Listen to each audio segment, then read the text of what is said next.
Well, now we carry on with chapter number 8. My colleagues, my friends,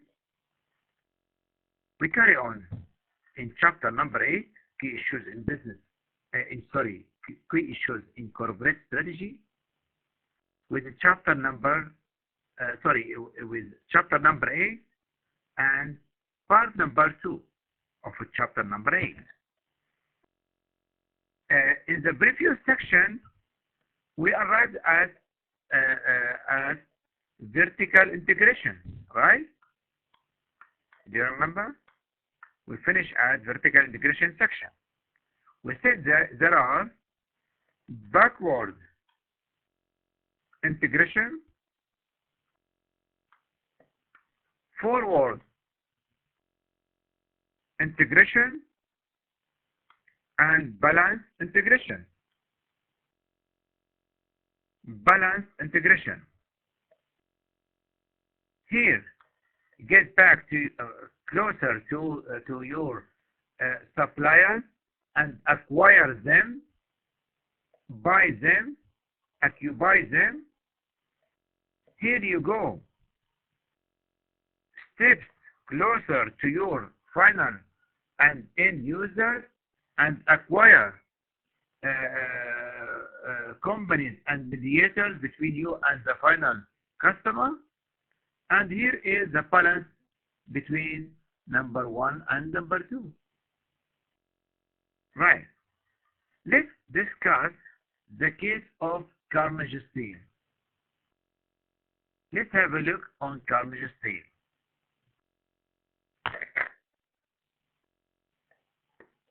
The company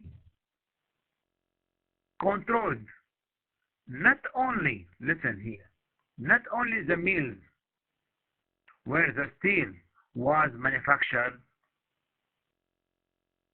Count with me, please.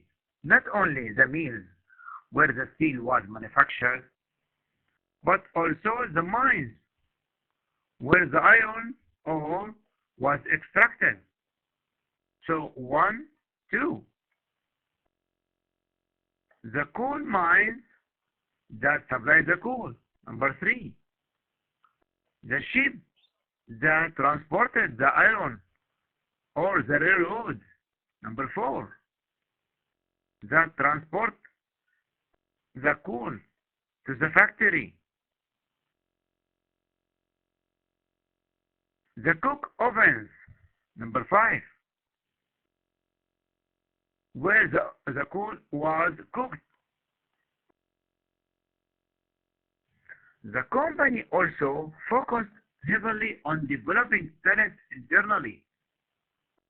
On developing talent and skilled people internally from the bottom up, rather than bringing them from external sources, rather than importing it from other companies. Later on, Carnegie even established an institute. Number 6.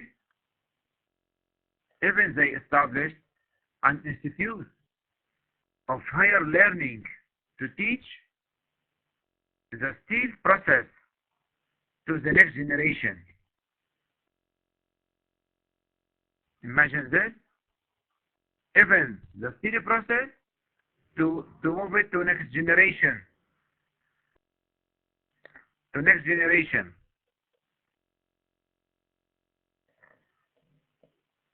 Got it, guys? Okay, very good. We talk about vertical, backward, balance integration. But for sure there are some problems and benefits. Or let's say here, there are some benefits and the problems of this integration to the company, to the society, etc. For example, to society, better opportunities for investment growth through reduced uncertainty. Reduce uncertainty because the company owns the whole series. Might the company own the whole series from the beginning till the end. But at the same time, this can cause some losses to society. Some losses to society.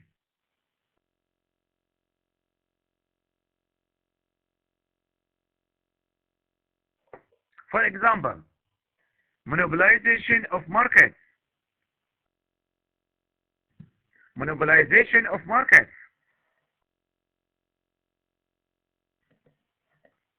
Monopolization of markets. Rigid organizational structure. Monopoly, one of the most problems on intermediate components. And in sequence, controlling the price and the quality. The price and the quality.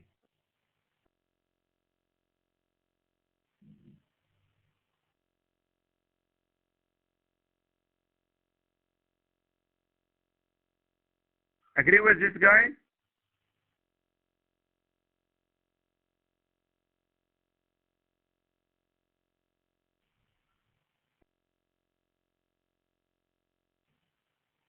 Very good one and easy one, I think so.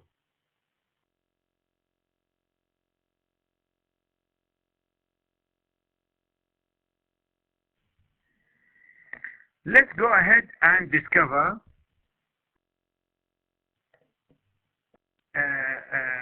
sorry, there is a problem with this one here.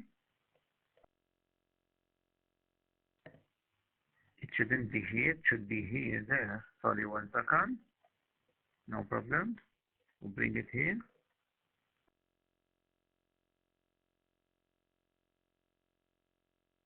Just to remind you here the chapter structure. So we talk about a strategic group in section number 1. And just to remind you, I mentioned here this slide just to remind you. We talk about integration, corporate strategy, strategic analysis, and vertical integration. Just to remind you what we talk about and what are the main losses and benefits and the society of forward, backward, and balanced integration. Balanced integration.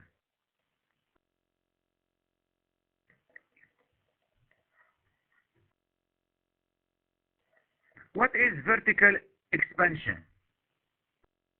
Vertical expansion.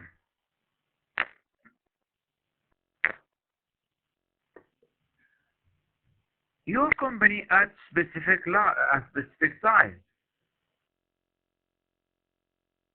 with prosperity, and some opportunities start to become larger and larger and expand its border, and it might acquire some companies, can acquire some companies like this. I will draw it like circle.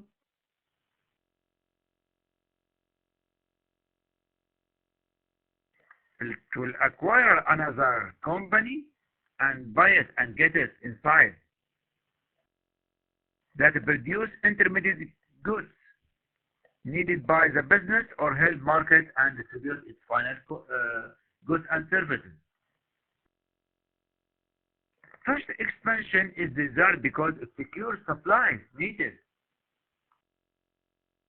and it helps the company to carry on its activities,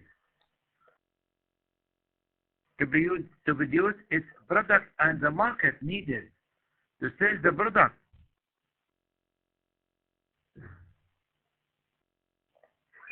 The result is more efficient business with lower cost and profit. With lower cost and more profit.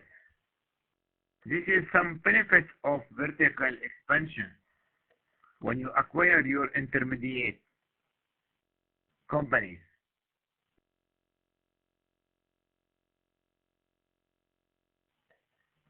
Vertical expansion is also known as vertical acquisition.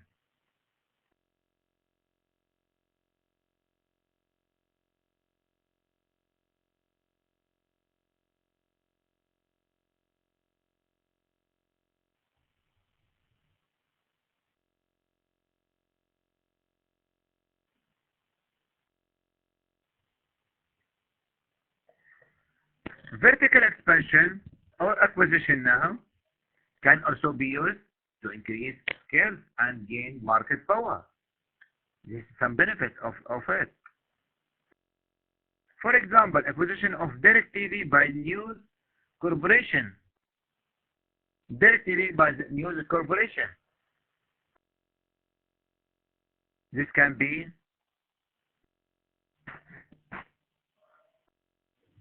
okay then. Let's go ahead and discover and uncover related diversification and unrelated diversification. Related and unrelated diversification.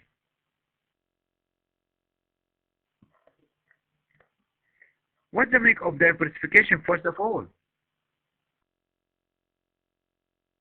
It can take some forms of vertical integration as we mentioned already, horizontal one and geographic one.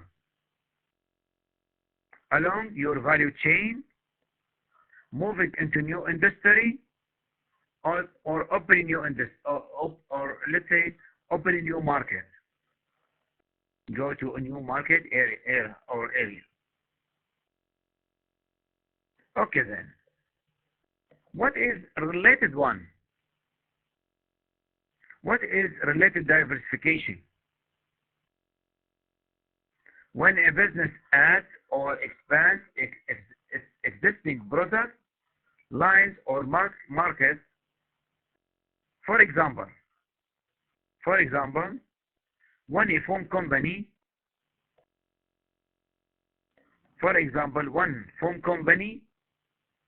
adds or expands its wireless products and services by purchasing another wireless company. Here, as we mentioned, it's related diversification.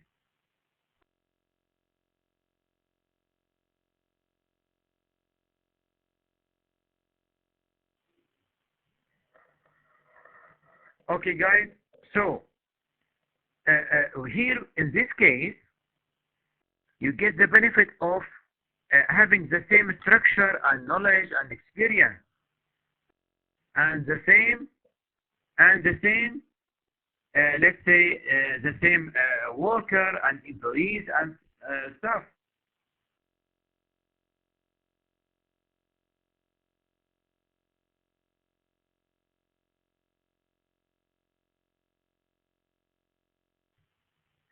Right. In contrast, on the other side, got unrelated diversification. We got the one unrelated diversification. It's when a business adds a new or unrelated product line or market. In the previous one, your company buy another similar company that is producing similar product and service and get a similar, let's say, same maybe production line. In contrast here we buy and we acquire totally different companies in another maybe industry or in another section or segmentation. There is no direct fit with the existing business. So, we got an example of this. We got an example of this. For example, that direct TV or that direct newspaper by another mobile phone, by a mobile phone company, to buy a mobile phone company. Agree? Okay then. What is a strategic alliance? What is a strategic alliance?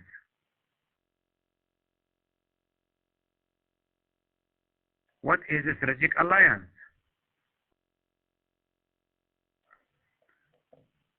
Most companies are successful when they do small number of things really well. Okay, we agree on that. Sometimes, however, things only take company so far, and to go further, the organization must develop new capabilities, competences, knowledge, experience, etc. Okay. Strategic alliance is not the same as merger. Okay, what is merger? This company, for example, company A goes with company B, A and B goes together and merge together in totally new one, become C. So this finish, start ending, and end. Then we have totally new one, C.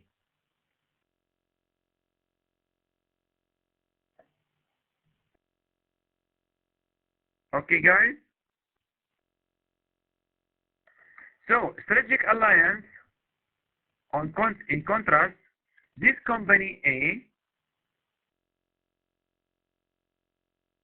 work in a specific project with company B.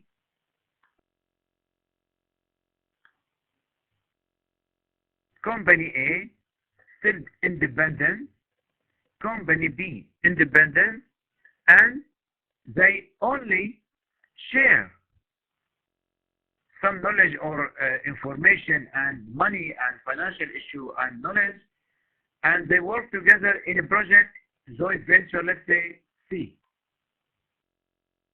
Let's say for 5 years. They work in to develop this work for this company or this project for 5 years. After that, maybe this project finish and get their money back, and everything get back to it's normal, and it's usual issue. It's normal case, and there is still independent. They don't merge with each other. Okay, understood. This is strategic alliance. Why form strategic alliance? Why we do form strategic alliance? We might enter a new market with a new product and service.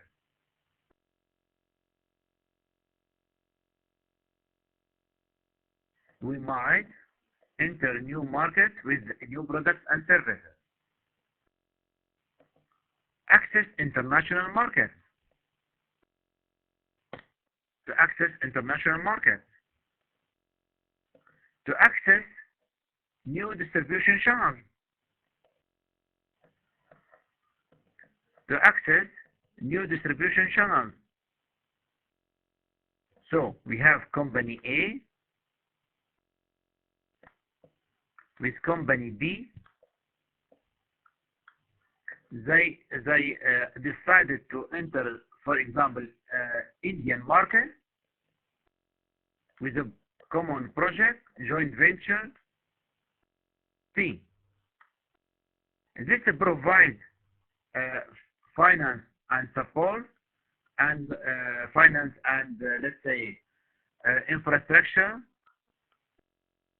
This provides a part of finance and knowledge, and technology, and they put it together here. They put it together here in this film, in this project.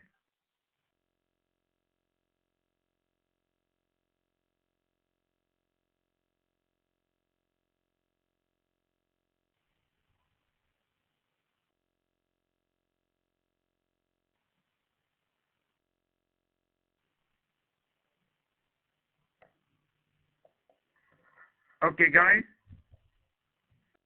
So, why this firm here and here, they work together to get benefit of each other, maybe accessing the international market. American company want to enter Indian business, Indian market, so they join and provide support for another Indian company, and they work together in Indian market in one group or in one project, or establish a new company. Access new technology, access distribution channel. So now listen, each part that needs benefit. Each part, each section, or each company got its goals and targets. To benefit from economies of scale. To benefit from economies of scale. Reduce the cost of a new strategy or a product. So there are many objectives behind entering what? Strategic alliance.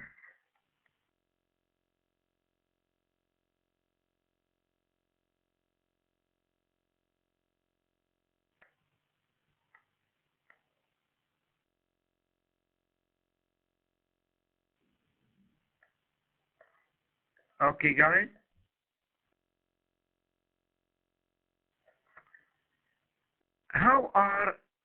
We are at the end of our lecture for today. How are strategic alliance formed?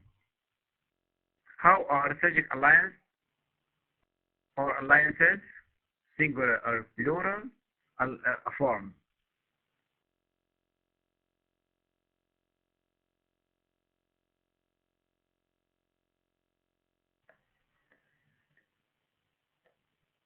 Two companies, they start working as vendors maybe. You have short-term contract-driven relationship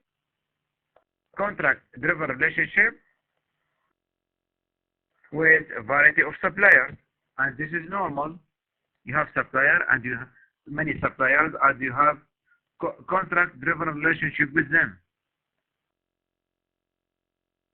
This relationship can improve and develop into preferred suppliers. You move toward longer term relationships and you begin to form trust. So now, longer relationships and with the trust start forming between two sides. You and your supplier. Alliance. This can be developed into an alliance.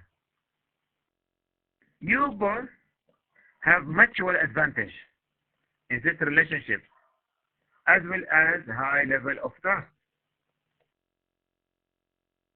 So there is more relationship,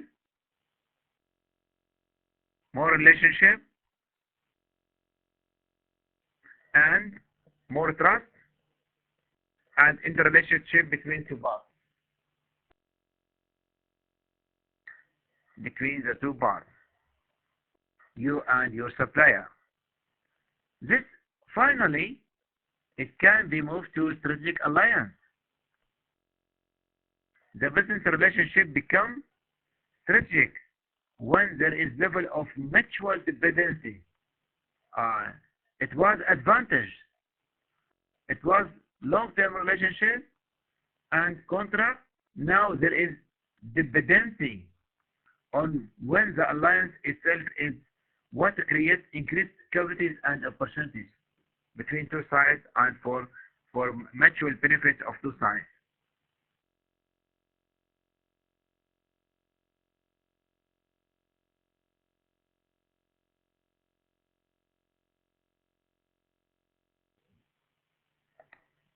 Right? So we have, if we started with contract-driven relationship, longer-term relationship, mutual advantage, and now dependency and more opportunities, create opportunity and capacities for both sides, for company A and B, between supplier and this one here. Agree, guys?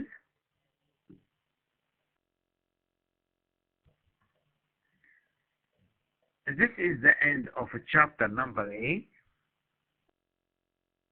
Before I say thank you very much for your listening and keep listening with us, as usual, we have a case study number 8, which is Asia Pharmaceutical Industries, Asia Pharmaceutical Industries. At your you can find the whole the whole detail about this company with your textbook. In your textbook, at the end of chapter number 8, you will have about 2 pages of Asia Pharmaceutical Industry. During the last 10 years, the pharmaceutical industries have received tremendous losses in all skills, facilities, experience, human resources, and international export markets.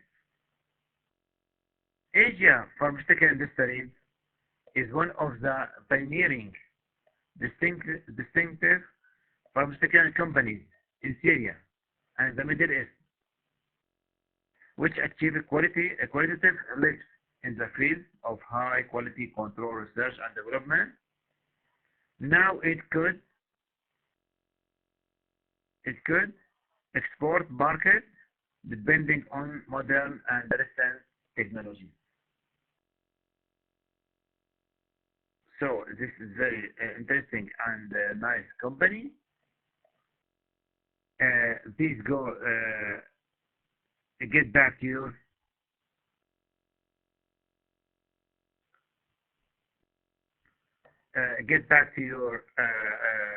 textbook. You will find more detail about this company.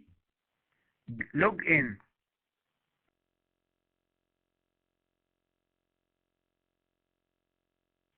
Get back to your or let's say listen to or log into the internet website of this company, Asia Pharmaceutical Industry, and use their company record and some library resources to study it, describe its corporate strategy. Don't forget this.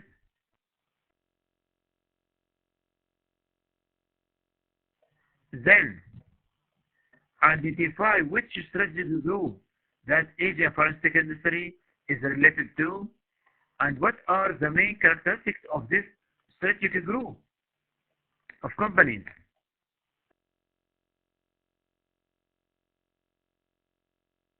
Of this strategic group, which Asia company involved in. Then analyze the company products, describe company activities in terms of integration and strategic alignment.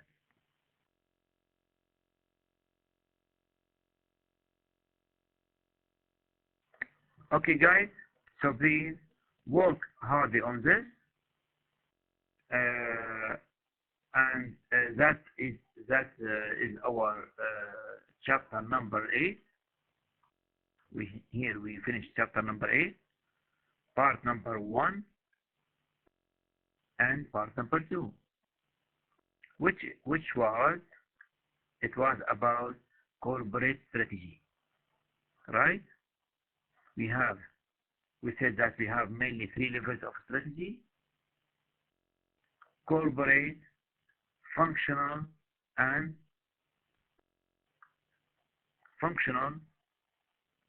business unit level. We studied it in chapter number 7, and this we talk about in chapter number 6 and 5, and 4 as well, and this one, corporate strategy, chapter number 8.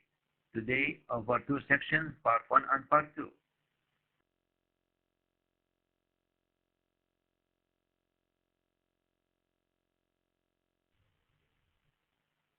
Okay, guys.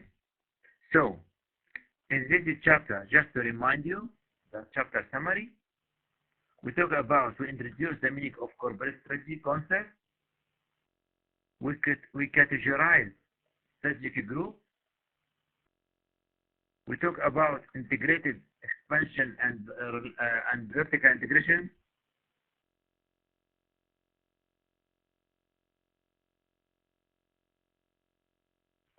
Right? We explore some related and unrelated diversification. We explain the meaning of strategic alliance and how strategic alliance starts from vendor, a contract-driven relationship, into strategic alliance dependency and mutual benefit and mutual dependency in strategic alignment case. We just remind you again that a strategic alignment and integration is not merger, and the strategic group is not merger at all. We explain, finally, we talk about Asia pharmaceutical industry, and we ask you to identify their corporate strategy and their strategic group, and what are the main integrations they did, what are the main strategic alliance they do have. That was all about chapter number 8, key issues in corporate strategy. We hope everything is clear, and so now let's move to chapter number 9 and uncover a new and different module with a new topic, which are interesting and useful for your